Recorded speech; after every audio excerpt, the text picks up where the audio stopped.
এই প্রশ্নটি সদ্য হয়ে যাওয়া WBCS প্রিলিমস পরীক্ষার প্রশ্ন। এখানে বলছে NP4 অর্থাৎ NPR এর ডেফিনিশন দেওয়া রয়েছে NP4 মানে যদি আর এর মান আমরা 4 বসাই শেষ টার্মটা কত আসবে দেখি n-4 + 1 এটা দাঁড়াবে n-3। তাহলে NP4 কি দাঁড়াবে?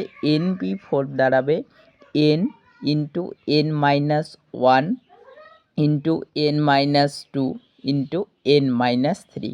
যেহেতু এটাই শেষ টার্ম তাহলে n-3 পর্যন্ত এটি থেমে যাবে।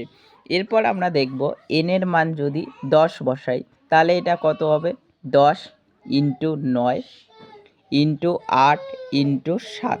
তাহলে এটা যদি আমরা গুণ করি তাহলে হবে 5040। অর্থাৎ এটার সঙ্গে এটা মিলে যাচ্ছে, তার মানে